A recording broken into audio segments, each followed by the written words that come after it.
Monday, 13th of October, I think. I'm not entirely sure. But it was October. And it had to be another passively dull Monday, didn't it? Why do people hate Mondays so much? Well, that's it. That's the question I've been preoccupied with lately. And I tend to think outside of the box with these things. To tell you the God's honest truth, the answers I've come up with so far are probably too controversial to speak about out loud. But hey, flip it all. Here I go anyway. This is my voice recorded entry, and chances are no one else will hear about it anyways. But if you are listening, whoever you are, don't be alarmed. This is a testament conducted inside of a mental home, or as I prefer to call it, the snake pit. But hey, that's a word that could be used to describe the world, to be brutally honest. But I digress. Why do people hate Mondays? Excellent question. I'm glad you asked. I don't think people hate the day so much as they hate the systems that keep it reasonable and propped. But people tend to regard the day of the week subjectively. And while they are doing that, they're not looking at the root of the cause. Because, hey, that's not our place to question, right? Like hell it isn't. But generally speaking, most people don't wish to question anything. Not if it doesn't impact them directly. It's all just part of one big scam, isn't it? That's why I ended up in this lousy dump. I've known it for some time now. You know, there's not a day that goes by that I don't wake up asking myself, where in the hell did we go wrong? Humanity, I mean. We all stood by and let it happen. We let the spellcasters run our lives. We gave up our power. And what did they give us in return? Fear. Ignorance.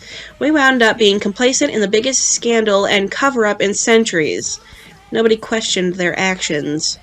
Nobody bothered. Now I sit alone on my bed, spewing my woes to a hologram. Ha ha ha. Poor woman. She didn't know what hit her. ETHEL was her manufacturer's name. Ethereally tethered, hard energized light. Ethel for short. She was the shrink assigned to me. I turned her into my own personal dictation server. Yeah, I reprogrammed her algorithms. I went into the projection panel on the wall and totally gave her a new narrative. Cool, yeah? Now she just stands there in the corner of my cell, taking dictations to everything I say. Ah, bless her. Scrub that last sentence. Next paragraph.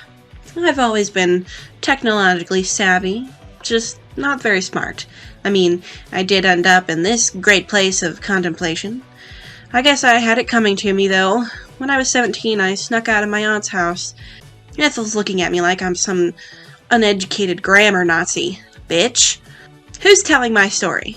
You or me? Okay, it's me. So glad we've established that. Cool. So, yeah, my story begins, as all my perky little anecdotes do, at my dear old aunt's house. I spent a couple of hours that evening sketching my neat little anime girls, my creations, don't you know? I captured their likenesses in a lined notepad. Just a simple, innocuous item that I keep hidden under my bed. Probably not that innocuous, really. When I heard my aunt's footsteps on the landing, I quickly placed the pad back beneath my bed. My Aunt Veronica was old-fashioned, a little bit naive and stuck in her ways, bless her. Of course, I didn't want her to see that I was sketching. The oligarchs had outlawed art, stigmatized it, so to speak, like you didn't already know. A few years back, Big Pharma came up with these Theta blockers that hindered people's inclination to dream or seek any creative outlet at all. Creativity was banned outright, as everybody who was susceptible would be urged to take their medicine. Unless they were mega rich, conversely, then it was pretty much allowed. I mean, hey, somebody had to keep entertaining the masses while this stupid little puppet show of ours was going on. My aunt is of the maiden variety. I loved it when she would come into my room just after curfew to make sure I'd taken my medicine before bed. "Did you remember to take your blockers?" she would ask me in a prime voice. She knew full well I hadn't. When I didn't respond to her query, she would open up her hand to reveal a regular-looking capsule. Of course, I would pretend to swallow it with the glass of water she would provide. She took the glass from me, convinced I had taken my medicine. My aunt smiled in that well-meaning manner she had and switched the lights out with a "Good night, dearie." When she left, I quickly spat the pill out again. I wasn't going to take that crap. It's mind poison. Yeah, I realize it's mandatory. And yeah, I realize I could get myself in heaps of trouble if they found out. But don't you get it? I have no trust in their system. I had no truck with them. Any of their magical remedies. I still don't. All of those investors crowding around the honeypot like, hey, looky here. Do I smell human blood? Is this something we can exploit? Trust me, I don't believe this BS either. Honestly, no one could make it up. Someone did, however, and now we're just living from day to day in this air-conditioned nightmare. Cool, huh? Okay, back to the story. I liked to fake it while my aunt watched. When she had gone, I just spat my medicine back out, as I said before. As soon as the lights were out and the house was silent, I would get dressed and make my way gingerly downstairs. I was quiet as a dormouse, remembering to avoid the squeaky second step below the landing. Slowly, I would turn the key in the lock, and I was out that door before you could say jailbreak. I know it wasn't smart. There was a curfew on, after all, but I learned a short route to my friend's house. I would stay down, knowing which paths to take. I had learned so through doing. I reached my friend's gaff. The entrance was a narrow passage, and it was dark and flanked with tall bushes. I was reasonably sure that the cameras on the street hadn't noticed my arrival. Sadie peeked at the monitor. She always did this first before answering the door because it was just good practice at this late hour. She quickly let me in. "Right on time as usual," she said to me as we ventured the staircase to her basement. "You know me, always eager." "How's your aunt?" she asked me.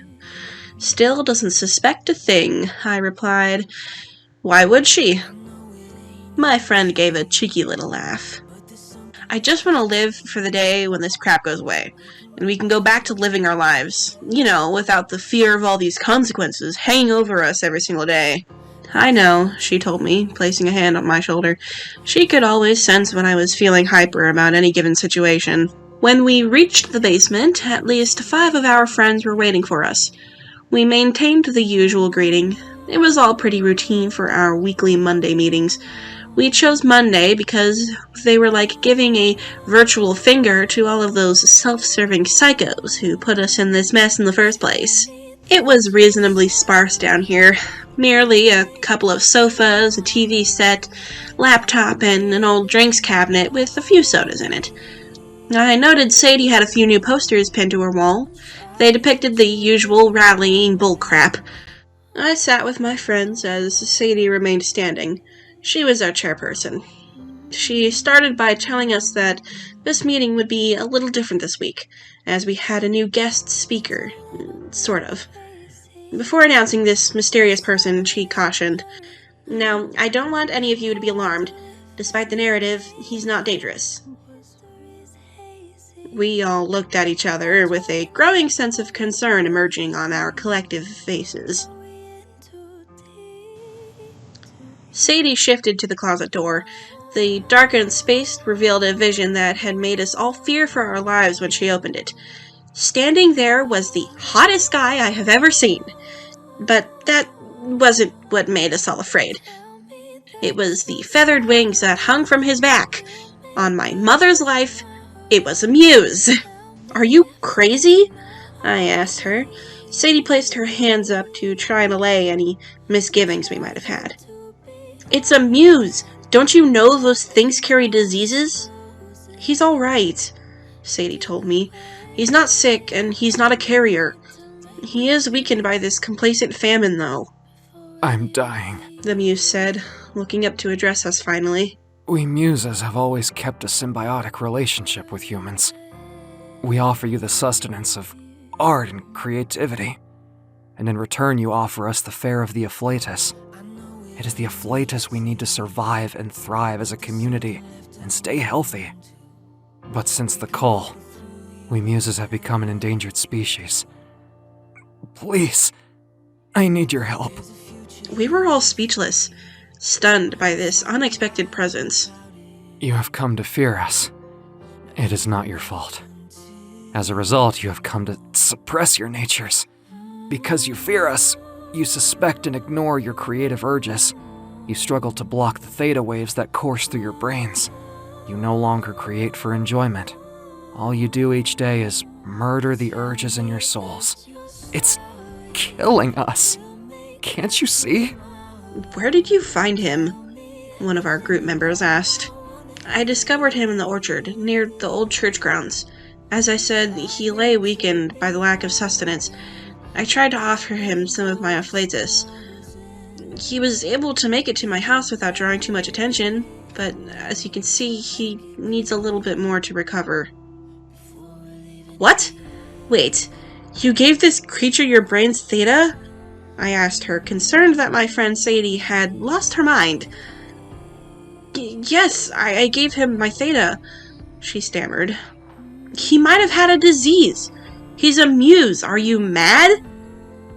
He's fine. He was hurt. Besides, I couldn't very well leave him lying there. I shook my head in disbelief. How could you be so stupid? They may look human, but they're not. They're nothing like us. Wings spring from their backs like the devil's. They're immortal vampires, taking our theta like it was ours to give. And they're riddled with diseases. Don't forget that part. I have no disease. And I am no devil. Before the fugue and blight that ravished our worlds, we lived in harmony, side by side, offering each other what we needed to live. That was before the Archons came. They fed upon your theta. They sullied the afflatus and made it palatable for them to consume. They are the true vampires. They are monsters. They drove a wedge between our two peoples. They gave us a disease, a paradigm to be feared. Now we grow weak. All of us. Why? Because we have grown further apart. My friend looked at me. The hurt and embarrassment were evident in her gaze. She was embarrassed for the entire human race and hurt by what we had done to ourselves. Even now, I see it. You are beginning to acknowledge your prejudices and see the horror for what it truly represents. You will begin by questioning the narrative given, the cover story, and see it as a mere distortion. You may have forgotten how to care for the real issue which is at stake here. He coughed and spluttered as my friend reached out to help steady him. Believe me, your friends and I know you well. I know that you've been refusing to take your theta blockers for a reason. That reason is apparent to me. You refuse to take medicine made mandatory to you because you know deep down that it is wrong. You were the little girl who sat in school, daydreaming and gazing from the window, imagining a world that might have been. There were always going to be people who'd tell you that was wrong, and that you were lazy, undisciplined, and dreamy. But what is a dream? Dreams are substance for a world that seeks to channel it, or curb, or smash its influence. I say not only is that close-minded, it is ultimately self-defeating. You know this. You live it. Here. And he pointed at my chest, and then at my head. And here. So, what do you need from us? I asked. I only need what is natural. I require life to be unbounded, everlasting, and unsullied. All of us, everyone here needs each other to live. Okay, what do I need to do? The muse stepped closer to me, closing his eyes. He reached his hand out. This gesture felt terrifying at first, though quickly the feeling transcended into something else. Strange arousal. It came up my back like a cascade or tingle. It was like when you discover a piece of music that stirs you and becomes your favorite song. This sudden energy had to be my theta. I had given him what he needed. In return, he answered my needs in the most intimate way I could barely describe. Slowly, he disconnected from me, and I stood there, simply lost in the moment.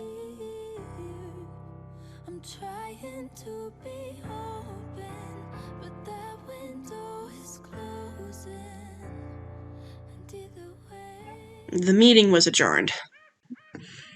The next day was business as usual. I worked as a grocery assistant. Alright, bullshit aside, I was a shelf stacker for the service sector. However, I felt a renewed sense of optimism despite the evident labor shortage. I was at least an hour into my shift when I felt the urge to use the upstairs restroom. I made it in time, only to have been stopped by customers twice midway, asking for assistance. Eventually, I sat there in the cubicle and thought about the muse and what he had told me. I still felt afraid and apprehensive, though there was something else too. There was something chaotic, though beautiful, stirring, fragments of awakening. I came out of the tiny cubicle and washed my hands. When I returned to the shop floor, a customer was there waiting for me. She told me she had been standing there for half an hour, despite the fact that I had only been away from my post for 6 minutes. "Been on holiday?" she asked in a sarcastic tone. I just eyed her and asked what she wanted.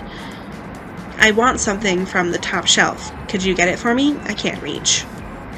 I grabbed the stool and reached for the large cardboard box on the uppermost shelf.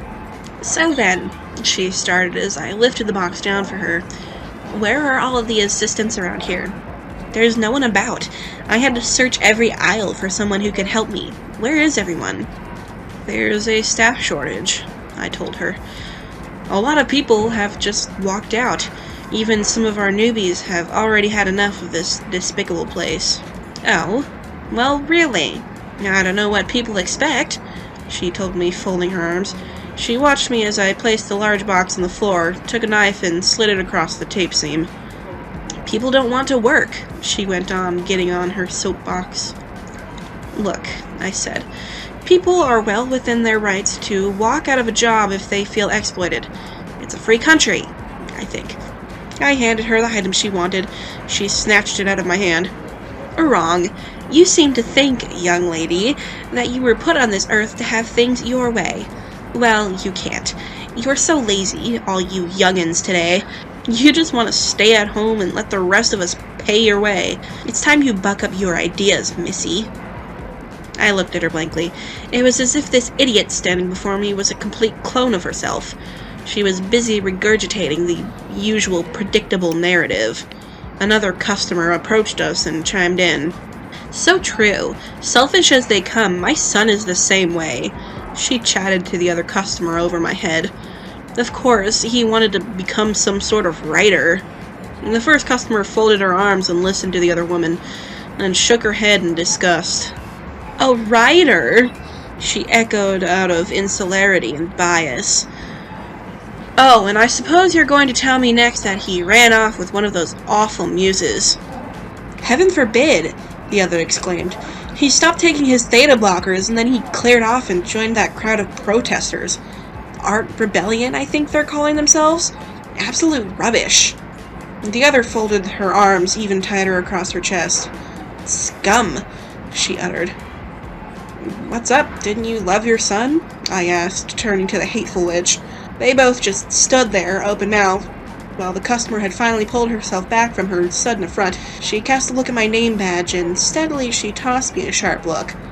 "I'll have your job for this," she threatened, pushing her trolley past me. "You can have it!" I gave her the edgy response as I walked away. No doubt that stupid cow was off now, complaining about my misconduct to the manager.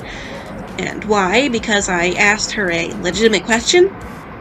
Before I knew what had happened, I was required to go and have a private little chat upstairs.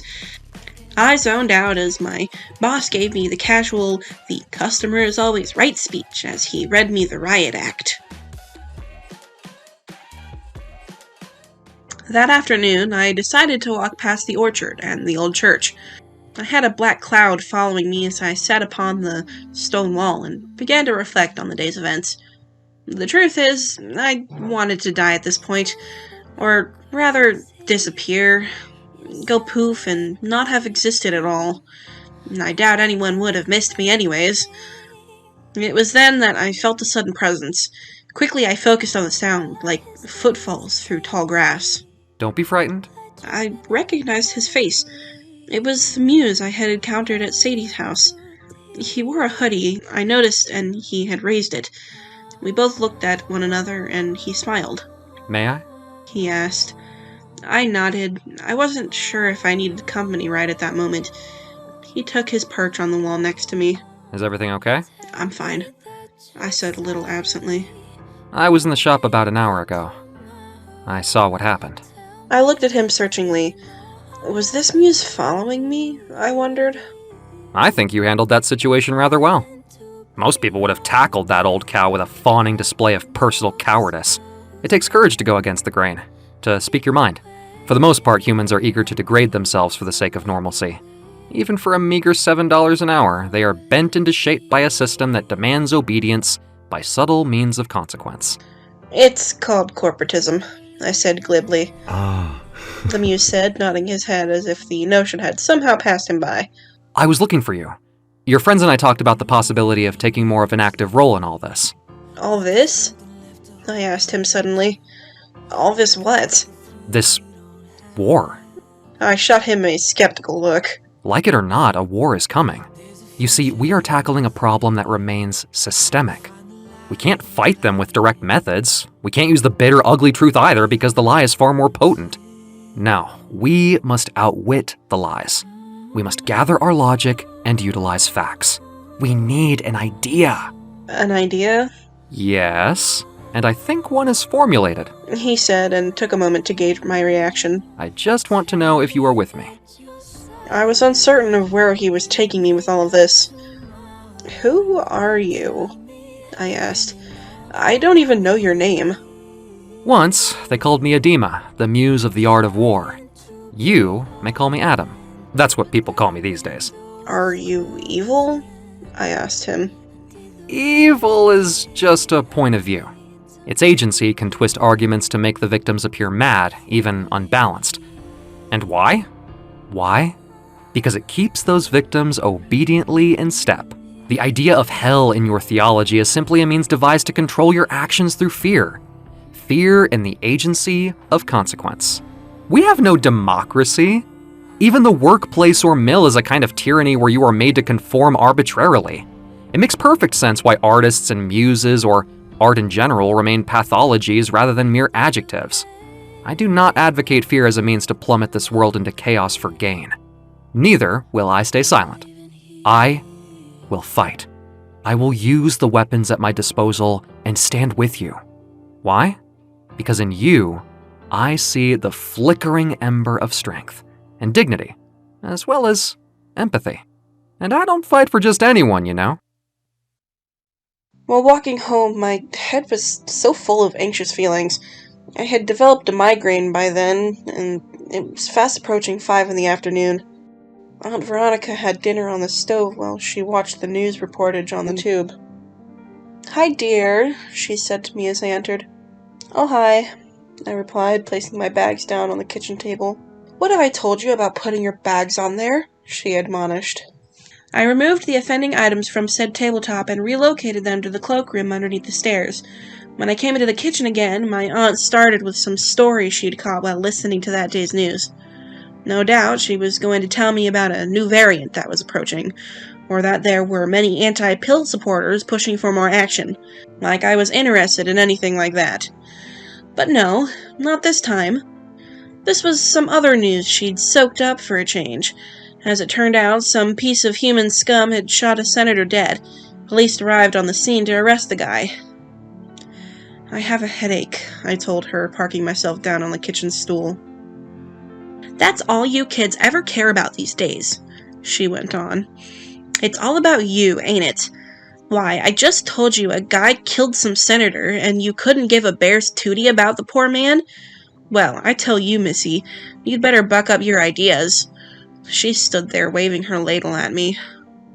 "Aunt Veronica," I said, clutching my head. "Don't you Aunt Veronica me, missy," she shot me a stern look. And don't you start with any of those conspiracy theories like you always do. Do you want people calling you daft? I went upstairs and just kept out of her way for the remainder of that evening. I lay there on the bed, a flood of dialogue, an invective swelling in my brain, the sounds of words I should have said to her. If only I had the stamina for it. If only I had the strength for it. But I was a coward, wasn't I? Just like everyone else in this crackpot world. Maybe I was just so fed up with the same old arguments, and then being shut down and silenced for offering my side of a discussion. It was just so incredibly annoying. Perhaps I should have just bitten the bullet and told her to stop being a corporate shield, and listen to me for a change. It was funny. Funny how she managed to place principal emphasis on the death of a senator. It's weird how she didn't bother to question the problems, the situation that led to that singular tragedy. No, she would rather listen to the ridiculous narrative the news and media kept churning out daily. It was, I guess, a far less bitter pill to swallow. Come late evening, and my headache had begun to fade. We were to hold another meeting at Sadie's house, only this time things were going to take somewhat of a different turn. Adam, was there before I arrived. He gathered all of our friends there, eating out of the palm of his hand with his rhetoric. He had a plan. The others just sat around and listened to him as he ran it through with them, explaining the target of our first illegal incursion. We were to infiltrate an abandoned factory several miles out of town. A factory? I said incredulously. An abandoned factory. Why? The Muse reached for his mobile device, which he lifted from his coat pocket. He quickly went to his Google app and typed something into the search engine, which brought up an article. I went to the Muse's side, examining the data on the tiny screen. Aero Atomos. I recognized that name. He was a Greek author, wasn't he? Aye, replied the Muse. And a political activist, since recently. I know. I read some of his work. It was an old book, but he talked about someone he had lost to the Nazi occupation. I remember the story was written as a work of fiction. That was how his book was marketed. But his words were heartfelt. He wrote that he could bring his beloved back from the dead using experimental technology created by a secret government. He explained how he placed the soul, housing it in some sort of golem receptacle. It was a strange story. The young man who came back from the dead turned on his lover finally, realizing that he could no longer live if this life were a lie. Did you read the part where he explained where he got the receptacle? The golem form? Yes. To be honest, it turned my stomach. Yes, and well it might. The Muse offered. It wasn't fiction. That is simply how Aerodemus could print and market the truths he wrote about in his books. They wouldn't even read his predictions because he was economical with the truth. I mean, if someone wanted to write about a world pandemic, dress it up with anecdotes about hostile alien takeovers, secret societies, and what have you, tell me this. Who would believe it was fact? Nobody. And he wrote all these facts and presented them as fictions to get by the censors. But trust me, the truth in this case was far more fanciful than the lie. He expressed the narrative through the lens of fiction. He did this to reach as many wise people as possible. To spread the word. It's tough to give any of this credence, unless you've read the book from beginning to end. That is correct.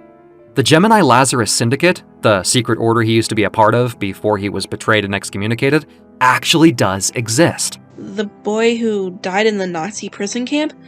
What was his name? He was a Polish boy. Yes, his name was Władysław. He was an artist, a painter, I believe. That was all true. I looked at the Muse as I felt myself slipping further down that rabbit hole. Years later, following Władysław's initial death at the hands of the Nazis, Arrow was indicted into the Syndicate as well as with several other immortal beings. Their leader had managed to rescue a pathogen the Nazis had unearthed in Egypt. Certain clandestine organizations were working on a technology capable of punching a hole into the next world. They managed to do this, and discovered a way to bring souls back from the dead. But they were only interested in bringing back specific souls. Souls which society found worthy. I remember. They were trying to bring back the most influential people from the afterlife. That's right. Thinkers, great scientists, and innovators were scoured and brought back from death. But it wasn't enough to simply snatch souls and bring them to our reality. They needed to furnish them with physical bodies. That's where our disease came in handy. Arrow wrote that nothing else could have offered such a tempting loophole in regards to the pathogen. They were able to obtain the sick and dying in significant quantities. They abducted the inflicted, the poor, and transported them to farms, secret factories where these wretches would die in silence. Removed from their communities, removed from their family and loved ones, doing it this way meant that no one would see or recognize the results of this illness. The people turning into cocoons. Correct. It just meant that they could cover all this up and collect the cocoons for what came later. Out of the pods, the twin golems sprang. And flourished. Rich oligarchs owned acres of land all over the world. These plots were in remote locations. Always. The golems were grown from the infected bodies of the dying. Before long, they had enough to seed the non-corporeal souls they had seized from the afterlife. Big Pharma offered physical bodies to the dead, allowing the disembodied souls real agency at last. Finally, the globalists had a moral loophole. They knew that they couldn't simply grow bodies from strands of DNA. After all, the Accords had made cloning humans illegal a few years back, and just placing souls inside holographic bodies posed quite a few problems, as you can no doubt imagine. It would have required a tremendous amount of money just to power one holographic body, let alone a billion of them. Using the golems was the only viable option. I mean, people were already dying from the disease anyway, and the rest of us? The rest of society? We were simply collateral damage. The authorities and oligarchs never cared about us. We were all part of an ongoing eugenics plan that had been in the pipeline since the 80s. For years now, you have been swallowing the pills that dampen and regulate your creative urges. They turned muses into angels of fear. The authorities found a way to stop the curve of the spread, but that didn't really matter, since they already had us right where they wanted us. Engaged, disconnected, and divided. Exactly where they wanted us. Wait, how do you know all of this is fact? Simple, He replied quickly. I opened my eyes. I looked at my friend, Sadie, and then back to Adam. Sounds like science fiction, offered Sadie, brushing the notion aside. I can tell you it isn't. Adam warned. Neither is this article by Arrow. It documents the steps our respective governments took to hide the world order they had planned for us. I considered the book which Arrow had written long ago. It all makes sense. So many facts. They were staring at us right in the face all this time. We were so caught up in our bigotry to even notice. That is by no means certain, but we have been offered the perfect opportunity to reverse the damage. Get the public to notice. The factory we will infiltrate is the epicenters of our new world order. It is there where they farm the golems. Each identical twin or golem is produced and created from a single cocoon. The cocoon, in turn, is grown from a viral load that, after infecting and effectively killing its host, creates a twin copy of the late host.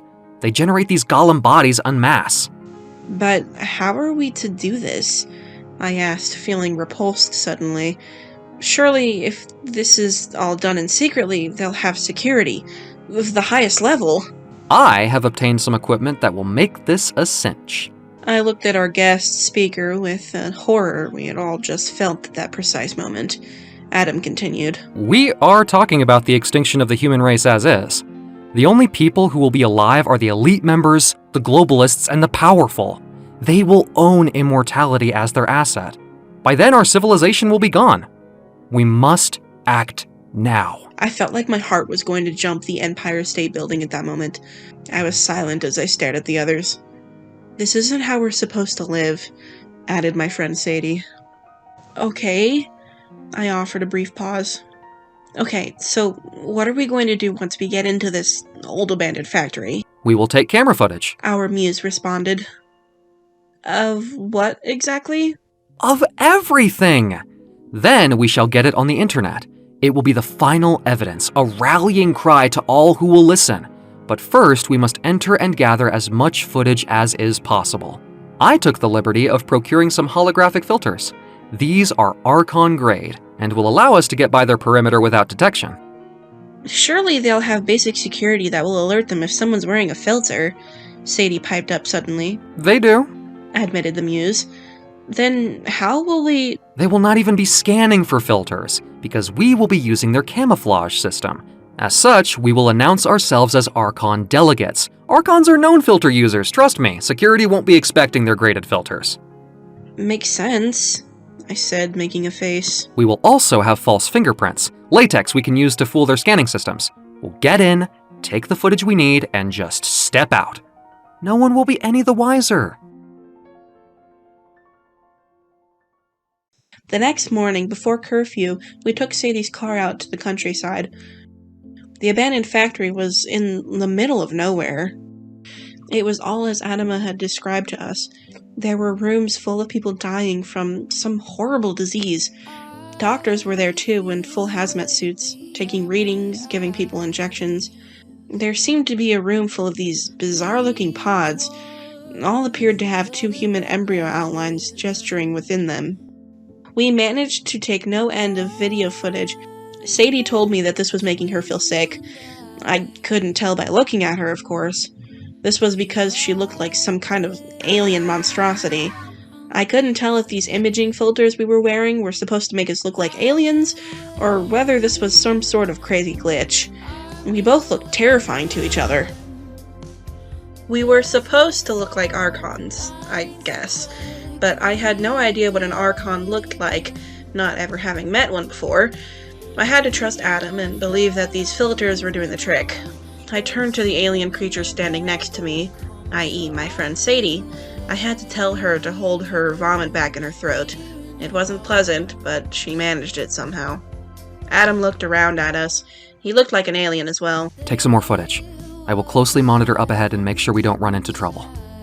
I faced the tiny camera at the window and started filming. One of the cocoons in the room began to move, jerking side to side.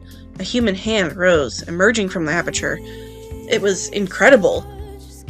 Everything Arrow talked about in his book, it was all here. When it came time to leave, I felt that my filter needed some kind of adjustment. I experienced it falter somewhat. I confess I did start to panic at first.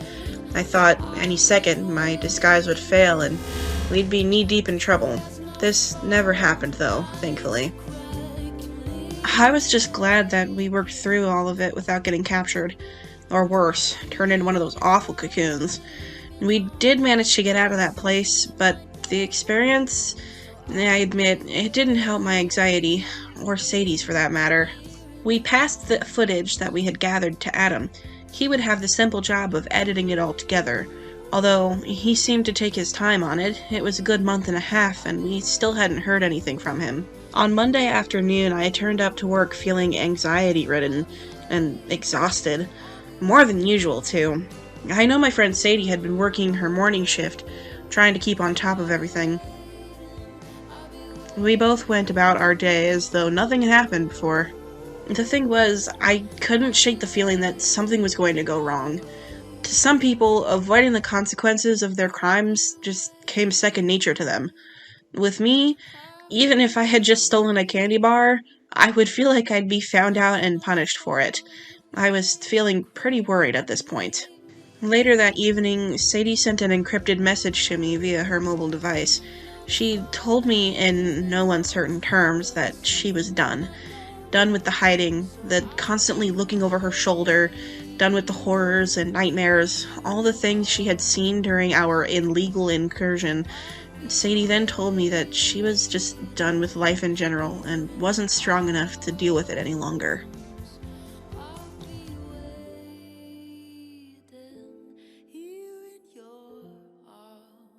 Of course, I messaged her back, telling her to stick in there. I tried to make it encouraging without sounding too much like a self-help manual. But no matter how hard you try, if someone has it in their mind to give up, well, let's just say it's hard to summon the words to help. And all you can do is draw from your own experiences. I'm afraid, she said in her message. I'm afraid, and where is Adama? Why hasn't he contacted us? I don't know, I said. I'm scared. She couldn't stop saying that. Don't be, I said. Don't you dare be scared. I rose a bottle of vodka to my lips. I was well on my way at this point. Whatever you do, I started to cry while typing. Don't you dare blame yourself for any of this. It's not your fault, do you hear me? None of this is your fault. I understand it now. I understand, Sadie. Sadie?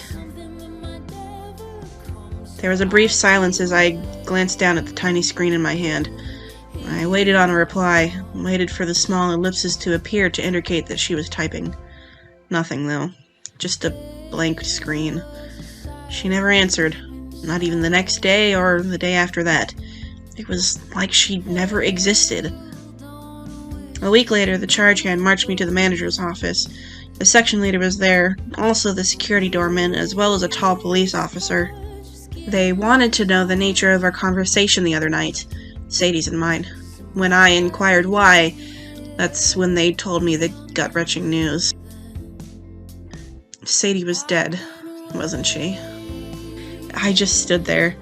It felt like a piece of myself had been selectively hollowed out right at that very moment. I couldn't believe it. I didn't want to consider anything that they were telling me. When they asked me again about what was said, it felt like they were blaming me for something. I have to admit, I felt angry at them, even triggered. How dare you? I said, feeling a swelling feeling in my throat. You morons have been asking for this, haven't you? None of you have the faintest clue, do you? You want a culprit? Look in a mirror, all of you. I just think it's pitiful that all of you seem to show concern for Sadie now that it fits your purpose. You jackals sicken me. I think we can take that as an admission of your guilt, the arresting officer said calmly, placing the handcuffs on me finally. I was given the date of my trial. I was found insane by the judge. Strange how none of my friends had come to my defense. Yep, just little old me. I took the rap so my friends could get out scot-free. Even Adam, who conveniently disappeared. When the going got tough, the tough went and threw Sadie and me under the bus. Sadie's still dead. And me? Well, I'm here telling my life woes to a stupid hologram. End recording. Save log. I'm done.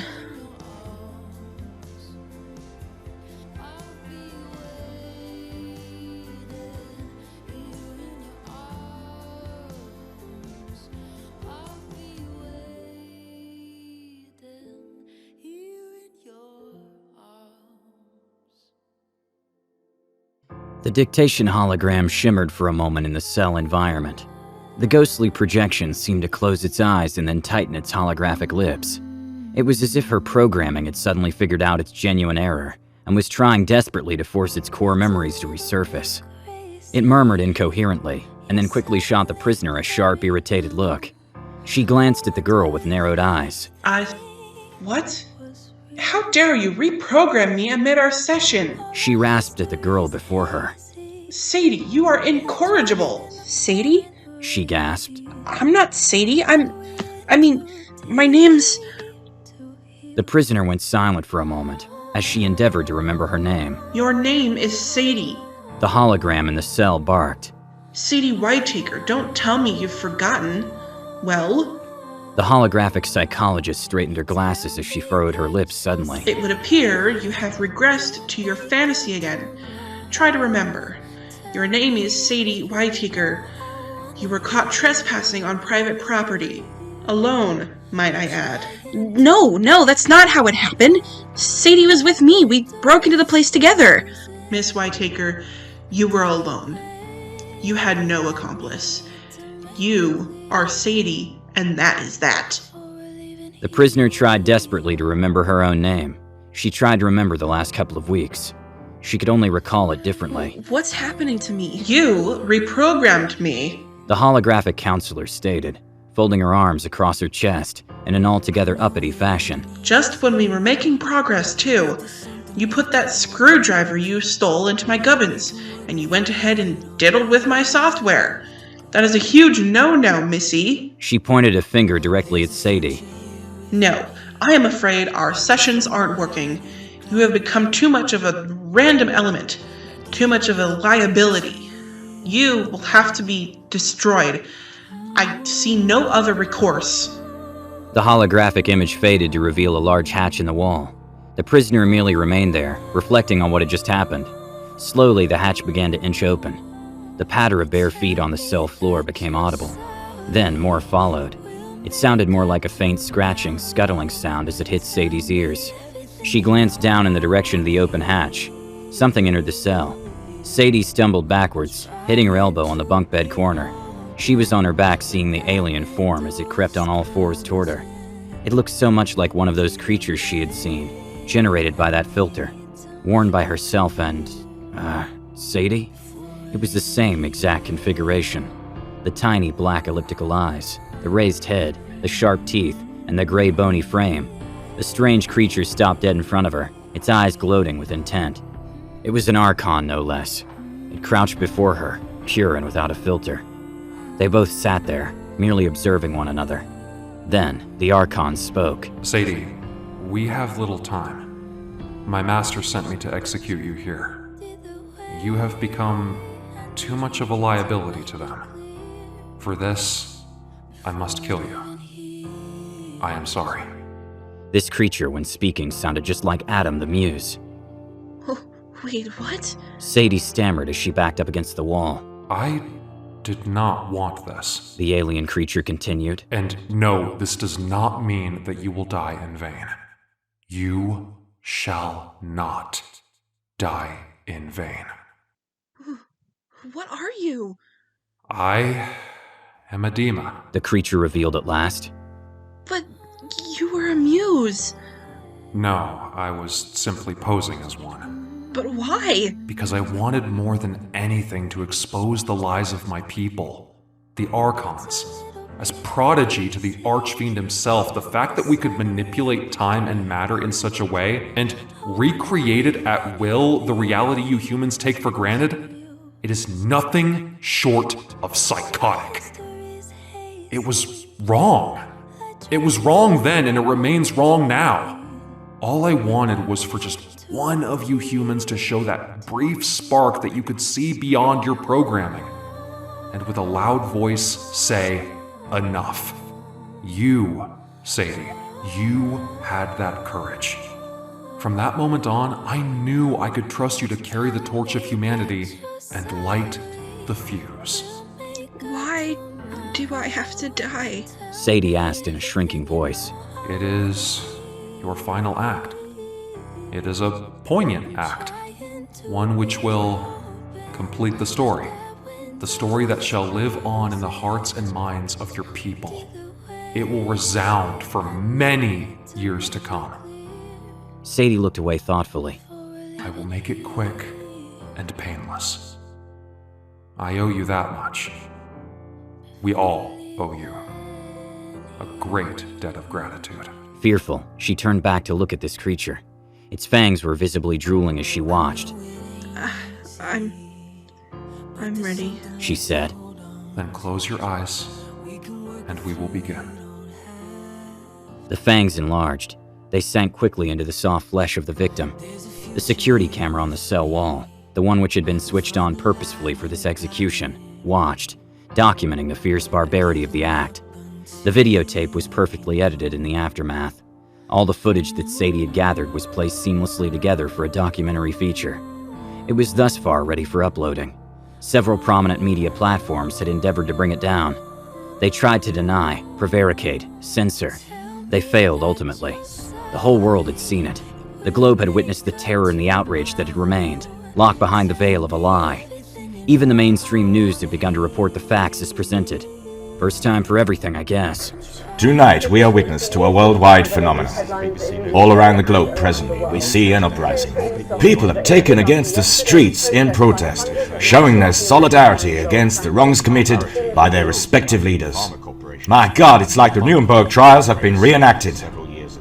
This is David Pratt, handing in his notice, as I'm likely not coming back to read the news ever again. Frank's sake, man. Bummer. This just in at CGTN. Here we are tonight, bearing witness to the protests happening all over the nation, right now. No holes barred, indeed.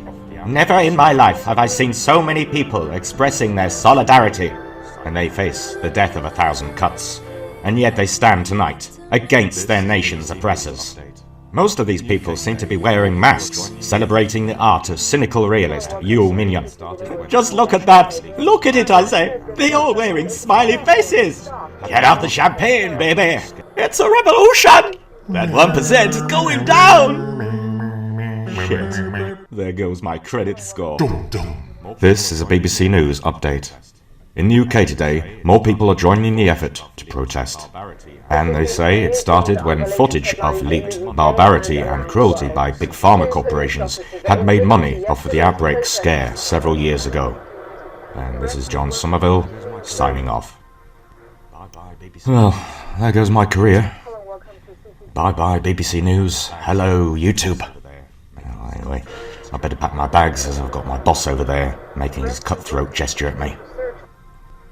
Yeah, alright, I'm going. I'll pack my bags. Sod it.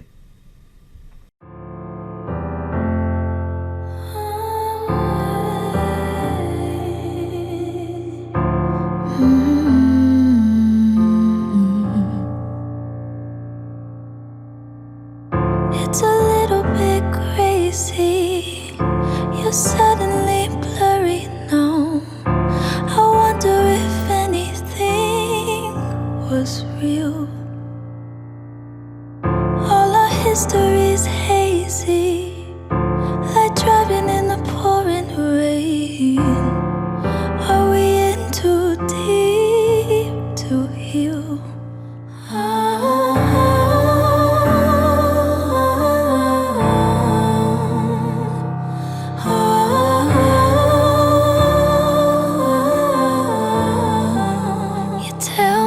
That you're sorry, we'll make up tomorrow. Tell me everything you know I wanna hear. I'm trying to be open, but that window is closing. And either way, I need to make it clear before we're leaving here.